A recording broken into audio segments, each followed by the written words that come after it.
Hello everyone, welcome back to my YouTube channel D C vlogs. So ಇವಾಗ mummy ಮನೇಲಿದ್ದೀನಿ. ಏನಂತಂದರೆ ಸಿಕ್ಕಾಪಟ್ಟೆ ಬೇಜಾರಾಗ್ತಿದೆ ಇವತ್ತು ನನಗೆ. ಯಾಕಂದರೆ ನೆನ್ನೆ ವ್ಲಾಗಲ್ಲಿ ನಾನು ಹಾಕಿದ್ನಲ್ವ, ಬಿಟ್ಟೋಗಿದ್ನಲ್ವ ಪಾಪುನ ಇಲ್ಲೇ ಬರ್ತಡೇ ಇತ್ತು ಅಂತ ಅಂದ್ಬಿಟ್ಟು. ಬರ್ತಡೇಗೆ ಒಂದು 7:30-8 ಹಂಗೆ ಕೇಕ್ ಕಟ್ ಮಾಡಿಸ್ಬೇಕು ಅಂತ ಇದ್ರಂತೆ. ಸೊ 10 ಮಿನಿಟ್ಸ್ ಮುಂಚೆ ಪಾಪುನ ಕೆಳಗಡೆ ಫ್ಲೋರ್ ಅಜ್ಜಿ ಮನೆ, ಮೇಲ್ಗಡೆ ಫ್ಲೋರು ನಮ್ಮ ಚಿಕ್ಕಪ್ಪ ಮನೆ ಇರೋದು. ಸೊ ಕರ್ಕೊಂಬಂದಂತೆ ಮೇಲೆಗಡೆ. ಏನಾಗಿದೆ ಅಂತ ಅಂದರೆ ಬಲೂನ್ ಇತ್ತಲ್ವ, ಬಲೂನ್ ಎತ್ಕೊಂಡು ಹಿಂಗೆ ಜಂಪ್ ಮಾಡಿಕೊಂಡು ಮಕ್ಕಳು ಹಿಂಗೆ ಮೇಲೆ ಮೇಲೆ ಮಾಡ್ಕೊಂಡು ಆಟಾಡ್ತಾರಲ್ವ.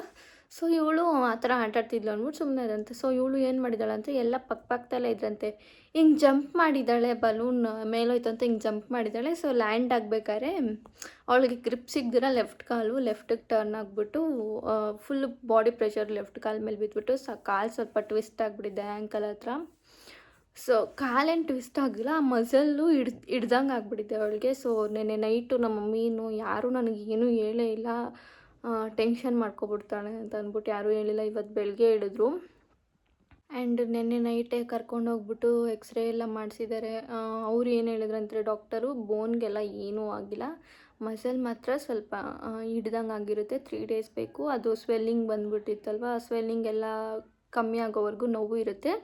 ಸೊ 3 ಡೇಸು ಕೆಳಗಡೆ ಜಾಸ್ತಿ ಓಡಾಡೋಕೆ ಬಿಡಬೇಡಿ ಅಂತ. ಬಟ್ ನನ್ನ ಮಗಳಿಗೆ ಅಂದರೆ 1 ನಿಮಿಷನೂ ಇರೋದಿಲ್ಲ ಅವಳೊಂದು ಕಡೆ, ಅವಳು ಓಡಾಡ್ತಾನೆ ಇರಬೇಕು. ನಡೆಯೋದು ಬಂದಾಗಿಂದ ಎಷ್ಟು ಕಣ್ಣಲ್ಲಿ ಕಣ್ಣಿಟ್ಟು ನೋಡಿಕೊಂಡ್ರು ಈ ಥರ ಸಣ್ಣ ಪುಟ್ಟ ನಾರ್ಮಲಾಗಿ ಬೀಳ್ತಾಳೆ ಹೇಳ್ತಾಳೆ. ಬಟ್ ನೆನ್ನೆ ಅದೇ ಏನಂತ ಗೊತ್ತಿಲ್ಲ, ಮನೆ ಒಳಗಡೆನೇ ಜಂಪ್ ಮಾಡಿ ಲ್ಯಾಂಡ್ ಆಗೋಗ ಬಿದ್ದಿರೋದು. ಸೊ ಈ ಥರ ಆಗೋಗ್ಬಿಟ್ಟಿದೆ. ತುಂಬಾ ಬೇಜಾರಾಗ್ತೈತೆ, ಯಾಕೆ ಅಂತ ಗೊತ್ತಿಲ್ಲ. ಈ ಥರ ಎಲ್ಲ ಆಗಿಬಿಟ್ರೆ ಮಕ್ಕಳಿಗೆ, ಅದು ಹಬ್ಬದ ಟೈಮಲ್ಲಿ ಈ ಕಡೆ ಹಬ್ಬಕ್ಕೆ ಮನೆ ಕ್ಲೀನ್ ಮಾಡಿಕೊಂಡು ಪೂಜೆ ಮಾಡೋಕ್ಕೆ ರೆಡಿ ಮಾಡ್ಕೊಳ್ಳೋದು ಅಥವಾ ಇವಳನ್ನ ನೋಡೋದು, ಸಿಕ್ಕಾಪಟ್ಟೆ ತಲೆ ಕೆಟ್ಟೋಗಿದೆ. ಏನು ಮಾಡೋದಂತ ಗೊತ್ತಾಗ್ತಿಲ್ಲ. ಸಿಕ್ಕಾಪಟ್ಟೆ ಈ ಥರ ಎಲ್ಲ ಆದಾಗ ಸಿಕ್ಕಾಪಟ್ಟೆ ಬೇಜಾರಾಗುತ್ತೆ. ಚಿಕ್ಕ ಮಕ್ಕಳಲ್ವ, ಚಿಕ್ಕದಾಗಿರುತ್ತೆ ಕಾಲು, ಏನಂತಲೇ ಗೊತ್ತಿಲ್ಲ. ಸೊ ಸ್ವೆಲ್ಲಿಂಗ್ ಇನ್ನೂ ಹಾಗೆ ಇದೆ, ಬಟ್ ಇವಾಗ ನಡೀತಿದ್ದಾಳೆ. ಬೆಳಗ್ಗೆ ನಾನು ಬಂದಾಗ ನೋಡ್ತಕ್ಕಂತೂ ಯಾವ ಥರ ಇದ್ಲು ಅಂತ ಅಂದರೆ, ಅವಳು ಕಾಲೇ ಊರ್ತಾಯಿಲ್ಲ, ನೋವಿಗೆ ಕಾಲೇ ಹಿಂಗೆ ಊರ್ತಾಯಿಲ್ಲ, ಲೆಫ್ಟ್ ಸೈಡ್ ಕಾಲು ಹಿಂಗೆ ಒಂದು ಹೆಜ್ಜೆ ತಪಕ್ ಅಂತ ಕೂತ್ಕೊತಿಲ್ಲ. ನನಗಂತೂ ಸಿಕ್ಕಾಪಟ್ಟೆ ಭಯ ಆಗೋಗ್ಬಿಟ್ಟಿತ್ತು. ಆಮೇಲೆ ಚೂರು ಬೆಳಗ್ಗೆ ನೋಡಿದಾಗ ಒಂಚೂರು ಹಳ್ಳ ಥರ ಬೇರೆ ಕಾಣಿಸ್ಬಿಡ್ತು, ಇನ್ನೂ ಭಯ ಆಗೋಯ್ತು. ಬಟ್ ಇವಾಗ ಸಂಜೆ ಆಗ್ತಾ ಸ್ವಲ್ಪ ಪರವಾಗಿಲ್ಲ. ಅವಳೇ ಓಡಾಡೋಕ್ಕೆ ಟ್ರೈ ಓಡಾಡ್ತಿದ್ದಾಳೆ. ಇವಾಗ ಅವಳನ್ನ ಮಲಗಿಸಿ ವ್ಲಾಗ್ ಮಾಡ್ತಾಯಿದ್ದೀನಿ ನಾನು. ಏನಕ್ಕೆ ವ್ಲಾಗ್ ಮಾಡ್ತಿದ್ದೀನಿ ಅಂತ ಅಂದರೆ, ನನಗೆ ನಡುವೆ ಹೇಗೆ ಅಂದರೆ ಯೂಟ್ಯೂಬ್ ಅಂದರೆ ನನಗೆ ಜಸ್ಟ್ ಏನೋ ಒಂದು ನಂದು ಚಾನಲ್ಲು ಈಗ ವಿಡಿಯೋ ಹಾಕಬೇಕು, ಅದಕ್ಕಿಂತ ಬಿಯಾಂಡ್ ಏನಾಗ್ಬಿಟ್ಟಿದೆ ಅಂದರೆ ನನಗೆ ಒಂಥರ ಕನೆಕ್ಟೆಡ್ ಆಗಿಬಿಟ್ಟಿದ್ದೀನಿ ಯೂಟ್ಯೂಬ್ಗೆ. ಸೊ ಯೂಟ್ಯೂಬಲ್ಲಿ 1 ವ್ಯೂಸ್ ಬಂದರು 10 ವ್ಯೂಸ್ ಬಂದ್ರೂ ಏನೋ ಒಂದು ಫ್ಯಾಮಿಲಿ ಥರ ಕನೆಕ್ಟ್ ಆಗಿಬಿಟ್ಟಿದ್ದೀನಿ. ಸೊ ಯೂಟ್ಯೂಬು ನನಗೆ ಜಸ್ಟ್ ವಿಡಿಯೋಸ್ ಮಾಡೋಕ್ಕಲ್ಲ, ಲೈಕ್ ನನಗೆ ಖುಷಿ ಇದ್ರೂ ನಾನು ಶೇರ್ ಮಾಡ್ಕೋಬೇಕು. ಬರೀ ಯಾವಾಗಲೂ ಖುಷಿದೇ ಹೇಳೋಕ್ಕಾಗ್ತಾರಲ್ಲ, ಬರೀ ಅಲ್ಲೋಗೋದು ಇಲ್ಲೋಗೋದು ಕುಕ್ಕಿಂಗ್ ಅದಕ್ಕಿಂತ ಬಿಯಾಂಡ್. ಸೊ ನನಗೆ ಬೇಜಾರಾದ್ರೂ ಏನೋ ಮಾತಾಡ್ದಂಗೆ, ನನ್ನ ಹತ್ರ ನಾನು ಮಾತಾಡ್ದಂಗೆ ಅಥವಾ ನಾನು ಯಾರ ಹತ್ರನೋ ಮಾತಾಡ್ತಿದ್ದೀನಿ, ನನಗೇನು ಅನಿಸುತ್ತೆ ಅದನ್ನೆಲ್ಲ ಹೇಳ್ಕೊತಿದ್ದೀನಿ ಅಂತ ಫೀಲ್ ಆಗುತ್ತೆ. ಸೊ ಅದಕ್ಕೆ ನನಗೆ ಏನೇನು ಬೇಜಾರಿದೆ ಅದನ್ನೆಲ್ಲ ವಿಡಿಯೋ ಮುಖಾಂತರ ಹೇಳ್ಕೊತೀನಿ. ಸೊ ನಿಮಗೆ ನೋಡೋರ್ಗೆ ಅದು ಹೇಗೆ ಅನಿಸುತ್ತೋ ನನಗೆ ಗೊತ್ತಿಲ್ಲ. ಸೊ ನನಗೆ ಒಂಥರ ಫ್ಯಾಮಿಲಿ ಥರ ಅಂತ ನಾನು ಟ್ರೀಟ್ ಮಾಡೋದು. ಸೊ ಅದಕ್ಕೆ ಹೇಳ್ತಾ ಇದ್ದೀನಿ, ಸಿಕ್ಕಾಪಟ್ಟೆ ಬೇಜಾರಾಗ್ತಿದೆ ಅಂತ ಅಂದ್ಬಿಟ್ಟು. ಆ್ಯಂಡ್ ಏನೇ ಅಂದ್ರೂ ನೆನ್ನೆ ಅಂತೂ ನಮ್ಮಮ್ಮ ಫುಲ್ಲು ನನಗೆ ಬೇರೆ ಇಲ್ಲ ಅಲ್ವಾ. ಸೊ ಅವ್ರು ಹೆಂಗೆ ಅಂತ ಅಂದರೆ, ಅಯ್ಯೋ ನಮ್ಮ ಮನೆಗೆ ಬಂದು ಹಿಂಗೆ ಆಗೋಯ್ತಲ್ಲ, ಎಲ್ಲರಿಗೂ ಇಲ್ಲಿ ಬಂದು ಹಿಂಗೆ ಆಗೋಯ್ತಲ್ಲ ಅಂತ ಬೇಜಾರು. ಮತ್ತು ಇನ್ನು ಕೆಲವರು ಏನಂದರೆ ಸಿಕ್ಕಾಪಟ್ಟೆ ಅವಳು ಹೆಂಗೆ ಅಂತಂದರೆ ಎಲ್ಲರೂ ಬೇಕು, ಎಲ್ಲರೂ ಇರಬೇಕು. ಸೊ ಎಲ್ಲರೂ ಅವಳಿಗೆ ತುಂಬ ಕನೆಕ್ಟೆಡು. ಅವಳಿಗೆ ಏನಾರು ಆಗಿಬಿಟ್ರೆ ಯಾರೂ ತಡ್ಕೊಳ್ಳಲ್ಲ. ನಮ್ಮ ಆಲ್ಮೋಸ್ಟ್ ಮನೆಯಲ್ಲಿರೋರು ಎಲ್ಲರೂ ಅಳ್ತಿದ್ರಂತೆ. ನಾನು ಹೇಳಿದೆ ನಮ್ಮಮ್ಮಗೆ, ಏನಾಗಿದ್ರು ನೀನು ಹೇಳಬೇಕಾಗಿತ್ತು, ನಿನ್ನೆ ನೈಟೇ ಹೇಳಬೇಕಾಗಿತ್ತು ಅಂತ. ನನ್ನ ಹಸ್ಬೆಂಡಿಗೆ ಹೇಳಿದ ತಕ್ಷಣ ನನ್ನ ಹಸ್ಬೆಂಡ್ ಅಂತೂ ಫುಲ್ಲು ಶಾಕು. ಹೆಂಗೆ ಏನಾಯಿತು ಏನು ಫಸ್ಟ್ ಹೋಗಿ ನೋಡು ಅಂತ ನಾವು ಹೇಳಿದ ತಕ್ಷಣ ಬಂದ್ವಿ, ಇಮಿಡಿಯೇಟಾಗಿ ಬಂದ್ವಿ. ಸೊ ಬೆಳಿಗ್ಗೆ ನೋಡಿದ್ರಂತೂ ನನಗೆ ಒಂಥರ, ಈಗಲೂ ನನಗೆ ಹೇಳೋಕ್ಕಾಗ್ತಿಲ್ಲ, ಅಳು ಬರ್ತಾಯಿದೆ. ಅದು ಎಲ್ಲ ಹೇಳೋಕ್ಕಾಗೋದಿಲ್ಲ ಹೇಗಾಗ್ತಿರುತ್ತೆ, ಹೇಗೆ ಫೀಲ್ ಆಗುತ್ತೆ ಅಂತ. ಮಕ್ಳಿಗೆ ಏನಾರು ಆದಾಗ ಮಾತ್ರ ಹೇಳ್ಕೊಳಕ್ಕೂ ಆಗೋಲ್ಲ, ಬಿಡೋಕ್ಕೂ ಆಗೋಲ್ಲ, ಮನಸ್ಸಲ್ಲಿ ಇಟ್ಕೊಳಕ್ಕೂ ಆಗೋಲ್ಲ, ಹೊರ್ಗಾಕೋಕ್ಕೂ ಆಗೋಲ್ಲ ಅನ್ನೋ ಥರ ಆಗ್ತಾಯಿದೆ ನನಗೆ ಪ್ರೆಸೆಂಟು. ಬಟ್ ಏನು ಮಾಡೋಕ್ಕಾಗಲ್ಲ. ಬಟ್ ಏನಂದರೆ ಮನೆ ಒಳಗಡೆ ಇದ್ದಾಗ್ಲೂ ಕಣ್ಣಲ್ಲಿ ಕಣ್ಣಿಟ್ಟು ನೋಡ್ಕೋಬೇಕು. ಒಂದು ನಿಮಿಷ ಹೇಳಲ್ವ ಟೈಮು ಏನೂ ಮಾಡೋಕ್ಕಾಗೋದಿಲ್ಲ. ನಾರ್ಮಲಾಗಿ ಬೀಳ್ತಿರ್ತಾಳೆ ಹೇಳ್ತಿರ್ತಾಳೆ. ನಡೆಯೋದು ಕಲ್ತಾಗಿಂದನೂ ಎಷ್ಟೋ ಸತಿ ಮನೆ ಒಳಗಡೆ ಎಷ್ಟೋ ಸತಿ ಬಿದ್ದು ಎದ್ದು ಎಲ್ಲ ಆಗಿದೆ. ಬಟ್ ಈ ಥರ ಆಗುತ್ತೆ ಅಂತ ಯಾರೂ ಊಹೆ ಮಾಡಿರೋಕ್ಕಾಗಲ್ಲ. ಸೊ ಸಡನ್ನಾಗಿ ಅವಳಿಗೆ ಆ ಥರ ಆಗಿದೆ. ಮಸಲ್ ಕ್ಯಾಚ್ ಆದಂಗೆ ಆಗಿದೆ. ಸೊ ನಿಮ್ಮ ಮಕ್ಳೂ ಜಂಪ್ ಮಾಡೋವಾಗೆಲ್ಲ ಸ್ವಲ್ಪ ಹುಷಾರಾಗಿ ನೋಡ್ಕೊಳ್ಳಿ. ಇವಳು ಯಾವತ್ತೂ ಆ ಥರ ಜಂಪೆಲ್ಲ ಮಾಡ್ತಿರ್ಲಿಲ್ಲ ಮನೇಲಿ. ಸೊ ಬಲೂನ್ ಜೊತೆ ಆಟಾಡ್ಕೊಂಡು ಜಂಪ್ ಮಾಡಿ ಈ ಥರ ಆಗಿದೆ. ಏನು ಮಾಡೋಕ್ಕಾಗಲ್ಲ. ನೋಡ್ತೀವಿ ಸಾಯಂಕಾಲವರೆಗೂ. ಸ್ವೆಲ್ಲಿಂಗ್ ಇನ್ನೂ ಜಾಸ್ತಿ ಆದರೆ ಹಾಸ್ಪಿಟಲ್ಗೆ ತಿರ್ಗಾ ಕರ್ಕೊಂಡು ಹೋಗ್ತೀವಿ. ಸ್ವೆಲ್ಲಿಂಗ್ ಏನಿಲ್ಲ ಅಂದರೆ ಅವ್ರು ಹೇಳಿದ 3 ಡೇಸ್ ಆಗಲೇಬೇಕು ಮಿನಿಮಮ್ಮು ಸ್ವೆಲ್ಲಿಂಗ್ ಕಮ್ಮಿ ಆಗೋದಕ್ಕೆ, ಪೇಯ್ನ್ ಕಮ್ಮಿ ಆಗೋದಕ್ಕೆ. ಜಾಸ್ತಿ ಓಡಾಡಿಸ್ಬೇಡಿ ಅಂತ ಹೇಳಿದ್ದಾರೆ. ಬಟ್ ಅವಳು ಟ್ರೈ ಮಾಡ್ತಾಳೆ. ಅವಳೇ ಕಾಲನ್ನೆಲ್ಲ ತಿರುಗಿಸ್ತಾಳೆ, ಎಲ್ಲಿ ನೋವ್ತಿದೆ ಅಂತ ತೋರಿಸ್ತಾಳೆ. ಮಾತಾಡೋದಕ್ಕೆ ಬರಲ್ಲ, ಬಟ್ ಅವಳು ಎಲ್ಲನೂ ಮಾಡ್ತಾಳೆ. ಮಾತಾಡೋಕ್ಕೆ ಬರಲ್ಲ ಅಂದ್ರೂ ಟ್ರೈ ಮಾಡ್ತಾಳೆ ಅವಳು. ಸೊ ಎಲ್ಲಿ ನೋವ್ತಿದೆ ಏನಾಗ್ತಿದೆ ಅಂತ ಅವಳು ಆ್ಯಕ್ಷನ್ಸಲ್ಲಿ ಹೇಳೋದು, ಮತ್ತು ಸ್ವಲ್ಪ ಮಾತಾಡ್ತಾಳೆ. ನಮ್ಗೆ ಅರ್ಥ ಆಗುತ್ತೆ ಅದು ಅವಳು ಹೇಳೋದು. ಸೊ ನೋವ್ತಿದ್ರೆ ಹೇಳ್ತಾಳೆ, ಏನಾರು ಆಗ್ತಿದ್ರೆ ಹೇಳ್ತಾಳೆ. ಸೊ ಹಂಗಾಗಿ ಸ್ವಲ್ಪ ಪರವಾಗಿಲ್ಲ. ಈ ಮಾತು ಬರ್ದೇ ಇರೋ ಮಕ್ಳಿಗೆ ಈ ಥರ ಆದರೆ ತುಂಬಾ ಕಷ್ಟ ಆಗುತ್ತೆ ಹ್ಯಾಂಡಲ್ ಮಾಡೋದು. ಅವಳು ಹಿಂಗೆ ಅಂದರೆ ನನ್ನ ಮೇಲೆ ಇಲ್ಲ ನಮ್ಮ ಮಮ್ಮಿ ಮೇಲೆ ಇಬ್ಬರ ಮೇಲೆ ಇದ್ದಾಳೆ. ಇಳ್ದು ಏನೂ ಮಾಡೋಕ್ಕೆ ಬಿಡ್ತಾಯಿಲ್ಲ. ಸೊ ಏನು ಮಾಡೋಕ್ಕಾಗಲ್ಲ, ಒಂದು 3 ಡೇಸ್ ಅಡ್ಜಸ್ಟ್ ಮಾಡ್ಕೋಬೇಕು. ಸೊ ನೋಡಬೇಕು ಏನು ಮಾಡೋದು ಏನು ಅಂತ ಅಂದ್ಬಿಟ್ಟು.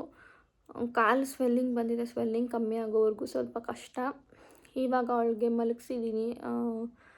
ಮಲಗ್ತಾರಿಲ್ಲ, ನಾನೇ ನೆನ್ನೆ ಸ್ವಲ್ಪ ಹೊತ್ತು ಮಲಗಿಸೋಣ ಅಂದ್ಬಿಟ್ಟು ಮಲಗಿಸಿದ್ದೀನಿ. ಇನ್ನೂ ಒಂದು ಏನಂತ ಅಂದರೆ ಅವಳಿಗೆ ಚಿಕ್ಕ ಮಗು ಅಲ್ವಾ, ಆಯಿಂಟ್ಮೆಂಟು ಸ್ಟ್ರಾಂಗ್ ಆಗಿರೋದೆಲ್ಲ ಏನೂ ಅವರು ಆಯಿಂಟ್ಮೆಂಟೇ ಕೊಟ್ಟಿಲ್ಲ. ಆ್ಯಕ್ಚುಲಿ ಬರೀ ಸಿರಪ್ ಕೊಟ್ಟಿದ್ದಾರೆ ಕುಡ್ಸೋಕ್ಕೆ. 3 ಟೈಮ್ ಸಿರಪ್ ಹಾಕಬೇಕು. ಸಿರಪ್ ಕೊಟ್ಟಿದ್ದಾರೆ ಅಷ್ಟೇ. ಚಿಕ್ಕ ಮಕ್ಳಿಗೆ ಆಯಿಂಟ್ಮೆಂಟ್ ಎಲ್ಲ ಆಲ್ಮೋಸ್ಟ್ ಕೊಡಲ್ವಂತೆ, ಯಾಕಂದರೆ ಅದು ಸ್ವಲ್ಪ ಸ್ಟ್ರಾಂಗ್ ಇರುತ್ತಲ್ವ, ಪೇಯ್ನ್ ಕಿಲ್ಲರ್ ಥರ. ಸೊ ಅವಳಿಗೆ ಕೊಟ್ಟಿಲ್ಲ ಏನೂ. ನೋಡಬೇಕು ಹಾಗೆ ಕಮ್ಮಿ ಆಗುತ್ತಾ ಏನು ಅಂತ. ಬಟ್ ಬೆಳಗ್ಗೆಗಿಂತ ಇವಾಗ ಸ್ವಲ್ಪ ಅವಳು ಬೆಟರ್ ಆಗ್ತಿದ್ದಾಳೆ, ನಡೀತಿದ್ದಾಳೆ, ಓಡಾಡೋಕ್ಕೆ ಟ್ರೈ ಮಾಡ್ತಿದ್ದಾಳೆ. ಬಟ್ ಮಾತಾಡೋದೆಲ್ಲ ಆ್ಯಕ್ಟಿವ್ ಆಗಿದ್ದಾಳೆ. ಅವಳಿಗೆ ಏನಂದರೆ ಕಾಲು ಊರಿ ಹೆಜ್ಜೆ ಇಟ್ಟರೆ ಅವಳಿಗೆ ಆಗ್ತಿಲ್ಲ. ಹಿಂಗೆ ಹೆಜ್ಜೆ ಇಟ್ಟಿದ ತಕ್ಷಣ ಅದು ಜಿಲ್ ಅಂದಂಗಾಗುತ್ತೆ. ಬೆಳಗ್ಗೆ ತಗೊಂಡಿರೋ ಕ್ಲಿಪ್ಪಿಂಗ್ಸ್ನ ಆ್ಯಡ್ ಮಾಡ್ತೀನಿ ನೋಡಿ. ಹಿಂಗೆ ಒಂದು 2 ಹೆಜ್ಜೆ ಇಟ್ಟು ಹಂಗೆ ನಡುಗ್ತಾಳೆ. ಹೆಜ್ಜೆ ಇಡೋದಕ್ಕೆ ಹೆಂಗೆ ಅಂದರೆ ನಡುಗ್ತಾಳೆ ಫುಲ್ಲೂ. ಬೆಳಗ್ಗೆ ಅವಳು ಓಡಾಡ್ಬೇಕಾದ್ರೆ ಆಲ್ಮೋಸ್ಟು ಕೈಯಲ್ಲಿ ಹಿಡ್ಕೊಂಡೇ ಓಡಾಡಿಸ್ತಿದ್ದು. ಬಟ್ ಇವಾಗ ಒಂದು ಸ್ವಲ್ಪ ಸಪೋರ್ಟ್ ಬಿಟ್ಟು ನಡೀತಿದ್ದಾಳೆ. ಬಟ್ ಲೆಫ್ಟ್ ಕಾಲನ್ನ ಊರ್ಬೇಕಾದ್ರೆ, ಲೆಫ್ಟಿಗೆ ಪ್ರೆಷರ್ ಹಾಕ್ಬೇಕಾದ್ರೆ ಕಾಲನ್ನ ಸ್ವಲ್ಪ ಶಿವರ್ ಆಗ್ತಾಳೆ, ಭಯ ಪಡ್ತಿದ್ದಾಳೆ, ನೋವಿಗೆ ಭಯ ಪಡ್ತಿದ್ದಾಳೆ.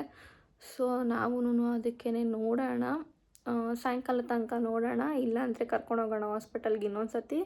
ಆ್ಯಂಕಲ್ ಕೂಡ ಎಕ್ಸ್ರೇ ಮಾಡಿಸೋಣ ಅಂತ ಅಂದ್ಕೊತಾ ಇದ್ದೀವಿ. ಬಟ್ ಅಂದರೆ ಬರ್ತಾ ಸ್ವಲ್ಪ ಓಕೆ ಆಗ್ತಿರೋದ್ರಿಂದ ನೋಡೋಣ ಅಂತ ಅಂದ್ಕೊತಾ ಇದ್ದೀವಿ. ಅಂದರೆ 3 ಡೇಸ್ 3 ಡೇಸ್ ಹಿಂಗೆ ಅವಳು ಆ ನೋವು ತಡಿತಾಳೋ ಗೊತ್ತಿಲ್ಲ. ನಮಗೇನೇ ಏನಾದರೂ ಆ ಥರ ಆಗಿಬಿಟ್ರೆ ಸಿಕ್ಕಾಪಟ್ಟೆ ಪೇಯ್ನ್ ಆಗುತ್ತೆ. ಮಸಲ್ ಬೋನ್ಗಾಗಲಿಲ್ಲ ಅಂದರೂ ಮಸಲ್ ಕ್ರ್ಯಾಂಪ್ ಆದರೆ ಹೇಗಾಗುತ್ತೆ ಅಂತ ಗೊತ್ತಿರುತ್ತೆ ಆಲ್ಮೋಸ್ಟ್ ಎಲ್ಲರಿಗೂ. ಸೊ ನೋಡಬೇಕು ಏನು ಅಂತ. Hope for the best. ಅಂದರೆ ಜಾಸ್ತಿ ನಟಿಸ್ಬಾರ್ದು ಅಂತ ಹೇಳಿದ್ದಾರೆ. ಸೊ ಬಟ್ ಅವಳಾದರೂ 1 ಹೆಜ್ಜೆ 2 ಹೆಜ್ಜೆ ಆ ಥರ ಇಡೋಕ್ಕೆ ಟ್ರೈ ಮಾಡ್ತಿದ್ದಾಳೆ. ಜಾಸ್ತಿ ಅವಳು 1 ನಿಮಿಷನೂ ಅವಳೆಲ್ಲೂ ಕೂತಿದ್ದೇ ಇಲ್ಲ. ಅವಳು ಏನಂದರೆ ಓಡಾಡ್ತಾ ಇರಬೇಕು. ಅವಳಿಗೆ ಮನೆ ತುಂಬ ಓಡಾಡ್ತಾ ಇರಬೇಕು. ಹತ್ತಬೇಕು, ಇಳಿಬೇಕು, ಸೋಫಾ ಹತ್ತೋದು ಇಳಿಯೋದು. ಅದೆಷ್ಟು 1000 ಸತಿ ನಡೆದ್ಬಿಡ್ತಾಳೋ ಗೊತ್ತಿಲ್ಲ ಒಂದು ದಿವಸಕ್ಕೆ. ಅವಳು ಪಕ್ಕದಲ್ಲೇ ಇರ್ತೀವಲ್ಲ, ನಾನಾದ್ರೂ ಆಟ ಸಾಮಾನು ಏನಾದರೂ ಒಂದು ಕೊಟ್ಬಿಟ್ಟು ಒಂದು ಕಡೆ ಕುಣಿಸ್ಬಿಡ್ತೀನಿ. ನಾನು ಬೇಕಾದ್ರೆ ನಾನೇನಾದ್ರು ಕೆಲಸ ಮಾಡ್ತೀನಿ. ಬಟ್ ನಮ್ಮ ಮಮ್ಮಿ ಹೇಗೆ ಅಂತ ಅಂದರೆ, ಅವಳಿಗೇನಾದ್ರು ಆಟ ಸಾಮಾನು ಕೊಟ್ಟು ಕುಣಿಸಿದ್ರೂ ಅವರು ಕೂತ್ಕೊಬಿಡ್ತಾರೆ. ಮನೇಲಿ ಯಾವ ಕೆಲಸ ಹೇಗಿದ್ರೂ ಪರವಾಗಿಲ್ಲ, ಅವಳನ್ನ ಕುಣಿಸ್ಬಿಟ್ಟು ಅವರು ಪಕ್ಕದಲ್ಲೇ ಕೂತಿರ್ತಾರೆ. ನನಗಿಂತ ಚೆನ್ನಾಗಿ ನೋಡ್ಕೋತಾರೆ ನಮ್ಮ ಮಮ್ಮಿಗೆ ಅದೇ ಬೇಜಾರು. ಇಷ್ಟೆಲ್ಲ ನೋಡಿಕೊಂಡ್ರು ಮಗುಗೆ ನಮ್ಮ ಮನೇಲಿ ಹಿಂಗೆ ಆಗೋಯ್ತಲ್ಲ, ಇಷ್ಟೆಲ್ಲ ನೋಡಿಕೊಂಡ್ರು ನಮ್ಮ ಮಗುಗೆ ಈ ಥರ ಆಗೋಯ್ತಲ್ಲ, ಇಲ್ಲಿಗೆ ಬಂದು ಹಿಂಗೆ ಆಗೋಯ್ತಲ್ಲ ಅಂತ ಅವ್ರಿಗೆ ಸಿಕ್ಕಾಪಟ್ಟೆ ಬೇಜಾರಾಗ್ಬಿಟ್ಟಿದೆ. ಆ್ಯಂಡ್ ನಮ್ಮಮ್ಮನಿಗೆ ಏನಾಗಿತ್ತು ಅಂದರೆ ತಲೆ ಸುತ್ತೆಲ್ಲ ಬಂದುಬಿಟ್ಟಿತ್ತಂತೆ. ನಮ್ಮ ಪಾಪುಗೆ ಈಗ ಆಗೋಯ್ತಲ್ಲ ಅಂತ ಅಂದ್ಬಿಟ್ಟು ಬೇರೆಯವರೆಲ್ಲ ಅವ್ರಿಗೆ ಸಮಾಧಾನ ಮಾಡಿ, ಈ ಥರ ನೀವೇ ಹಿಂಗಾದರೆ ಹಿಂಗೆ ಅಂದ್ಬಿಟ್ಟು ಹಾಸ್ಪಿಟ್ಲಿಗೆಲ್ಲ ಕಳಿಸಿ ಎಕ್ಸ್ರೇ ಎಲ್ಲ ಮಾಡಿಸ್ಕೊಂಡು ಬಂದು ನನಗೆ ಅವರು ಹೇಳಿದ್ದೆ ಬೆಳಿಗ್ಗೆ ಒಂದು 11 ಗಂಟೆ ಆಗಿತ್ತು. ಸುಮ್ಮನೆ ನಾರ್ಮಲಾಗಿ ಕಾಲ್ ಮಾಡೋ ಥರ ಮಾಡಿ ಆಮೇಲೆ ನಿಧಾನಕ್ಕೆ ಹೇಳಿದ್ರು. ಬಟ್ ನನಗೆ ಕಂಟ್ರೋಲ್ ಮಾಡ್ಕೊಳಕ್ಕಾಗಿಲ್ಲ. ಇನ್ನು ಮಮ್ಮಿ ಮುಂದೆ ಹತ್ಬಿಟ್ರೆ ಅವರು ಇನ್ನೂ ಒಂಥರ ಆಗ್ಬಿಡ್ತಾರೆ. ಅವರು ತುಂಬ ತುಂಬ ಸೆನ್ಸಿಟಿವ್, ಸುಮ್ಮನೆ ಬೇಗ ಅಳು ಬಂದ್ಬಿಡುತ್ತೆ ಅಲ್ಲ ಆ ಥರ. ಆ್ಯಂಡ್ ನನ್ನ ಅಮ್ಮನ ಮುಂದೆ ಹತ್ತಿಲ್ಲ. ನನ್ನ ಹಸ್ಬೆಂಡಿಗೆ ಕಾಲ್ ಮಾಡಿಬಿಟ್ಟು ಈ ಥರ ಅವ್ರು ಹೇಳಿದ್ದು ನೋಡಿದ್ರೆ ನನಗೆ ಕಾಲಿಗೆ ಏನೋ ಆಗ್ಬಿಟ್ಟಿದೆ. ಕಾಲು ಇಡ್ತಾಯಿಲ್ಲ ಅಂದಿದ ತಕ್ಷಣ ನನಗೆ ಫುಲ್ಲು ಭಯ ಆಗೋಯ್ತು. ಕಾಲೇ ಕೆಳಗಡೆ ಇಡ್ತಿಲ್ವಾ, ಏನಾಗಿದೆ ಇವಾಗ ಬಂದು ಡೈರೆಕ್ಟಾಗಿ ನೋಡೋಕ್ಕೂ ಫೋನಲ್ಲಿ ಕೇಳಿಸ್ಕೊಳ್ಳೋಕ್ಕೂ ತುಂಬ ವ್ಯತ್ಯಾಸ ಇರುತ್ತೆ. ಅವ್ರು ಕಾಲೇ ಊರ್ತಿಲ್ಲ ಅಂದ ತಕ್ಷಣ ನನ್ನ ಕಾಲೇನೋ ಆಗೋಯ್ತಾ, ಮೂಳೆ ಏನಾರು ಆಗ್ಬಿಡ್ತಾ, ಏನು ಮಾಡ್ತಾರೋ ಏನೋ ಏನೇನೋ ಅನ್ಸೋಕ್ಕೆ ಸ್ಟಾರ್ಟ್ ಆಗಿಬಿಡ್ತು ನನಗೆ. ನನ್ನ ಹಸ್ಬೆಂಡಿಗೆ ಫೋನ್ ಮಾಡಿದ ತಕ್ಷಣ ಅವರು ಸಡನ್ನಾಗಿ ಶಾಕ್ ಆಗುತ್ತಲ್ವ ಯಾರಿಗೆ ಆದ್ರೂ, ಈ ಥರ ಚಿಕ್ಕ ಮಕ್ಳಿಗೆ ಈ ಥರ ಆಗಿಬಿಟ್ರೆ. ಸೊ ಫುಲ್ಲು ಹೆದ್ರುಕೊಂಬಿಟ್ರೆ. ಆಮೇಲೆ ಸರಿ ಅಂದ್ಬಿಟ್ಟು ನನ್ನ ಬಿಟ್ಬಿಟ್ಟು ಹೋದರು. ನಾ ಹೋಗಿದ ತಕ್ಷಣ ಫಸ್ಟು ನನಗೆ ಫೋನ್ ಮಾಡು, ಏನಾಯಿತು ಏನು ಅಂತ ಹೇಳು ಅಂತ ಹೇಳಿದ್ರು. ಅವ್ರು ಶಾಪ್ ಬಿಟ್ಟು ಬರೋಕ್ಕಾಗಲ್ಲಲ್ವ, ಸಾಯಂಕಾಲ ಬರ್ತೀನಿ ಅಂತ ಹೇಳಿದ್ದಾರೆ. ಸೊ ಬಂದು ನೋಡಿದೆ ನಾನು. ಇವಾಗ ಓಕೆ ಅಂತ ಹೇಳಿದೆ. ಅಂದರೆ ಮೇಲಾಗ ನಾವು ಹೆಂಗೋ ತಡ್ಕೊಂಬಿಡ್ಬೋದು, ನಮ್ಗೆ ಕಾಣುತ್ತೆ. ಆಯಿಂಟ್ಮೆಂಟ್ ಹಾಕಿದ್ರೆ ಹೋಗ್ಬಿಡುತ್ತೆ. ಒಳಗಡೆ ಏನಾಗ್ತಿರುತ್ತೆ ಅಂತ ಗೊತ್ತಾಗೋದಿಲ್ವಲ್ಲ. ಸೊ ಅದು ನನಗೆ ಭಯ. ಒಳಗಡೆ ಏನಾಗ್ತಿದ್ಯೋ ಏನೋ, ಅವಳಿಗೆ ಎಷ್ಟು ನೋವಾಗ್ತಿದೆಯೋ ಏನೋ ಅಂತ ನನಗೆ ಸಿಕ್ಕಾಪಟ್ಟೆ ಅಳಬೇಕು ಬಿಡಬೇಕು ಅನ್ನೋದೇ ಗೊತ್ತಾಗ್ತಿಲ್ಲ. ಹತ್ತಿರ ಇನ್ನು ಪಾಪು ಮುಂದೆ ಜಾಸ್ತಿ ಆಡ್ಕೊಂಡಿದ್ರೆ ಅವಳಿಗೂ ಒಂಥರ ಆಗ್ತಾಯಿರುತ್ತೆ. ಅವಳು ನೋವಿಗೆ ಒಂಥರ ಆಡ್ತಿರ್ತಾಳಲ್ವ. ಸೊ ಮಲಗಿಸಿದ್ದೀನಿ ಇವಾಗ. ಸಿಕ್ಕಾಪಟ್ಟೆ ಒಂಥರ ಬೇಜಾರು, ಹೇಳೋಕ್ಕಾಗಲ್ಲ ಬಿಡೋಕ್ಕಾಗಲ್ಲ ಆ ಥರ ಆಗ್ತಿದೆ. ಬಟ್ ಅಂದರೂ ನಿಮ್ಮನ್ನ ಒಂದು ಫ್ಯಾಮಿಲಿ ಅಂತ ಟ್ರೀಟ್ ಮಾಡಿ, ಒನ್ ವ್ಯೂಸ್ ಇರಲಿ 10 ವ್ಯೂಸ್ ಇರಲಿ ಎಷ್ಟೇ ವ್ಯೂಸ್ ಇರಲಿ, ಫ್ಯಾಮಿಲಿ ಅಂತ ಟ್ರೀಟ್ ಮಾಡಿ ನಿಮ್ಮ ಹತ್ರ ಹೇಳ್ಕೊಬೇಕು ಅನ್ನಿಸ್ತು. ಸೊ ಅದಕ್ಕೋಸ್ಕರ ಈ ವಿಡಿಯೋ ಮಾಡಿದ್ದು ಅಷ್ಟೇ. ಸೊ ಅಷ್ಟೇ, ಇದಾಗಿತ್ತು ಇವತ್ತಿನ ವ್ಲಾಗ್. ನಾನು ಯಾವಾಗಲೂ ಎಂಡ್ ಮಾಡಬೇಕಾದ್ರೆ ಒಂದು ಡೈಲಾಗ್ ಹೇಳ್ತೀನಿ, ಇಷ್ಟ ಆಗಿದ್ರೆ ಅಂತ. ಇಷ್ಟ ಆಗಿದ್ರೆ ಲೈಕ್ ಶೇರ್ ಕಮೆಂಟ್ ಮಾಡಿ. ಸೊ ಇವತ್ತು ಅದನ್ನ ಹೇಳೋಕ್ಕೆ ನನಗೆ ಇಷ್ಟನೇ ಆಗ್ತಿಲ್ಲ.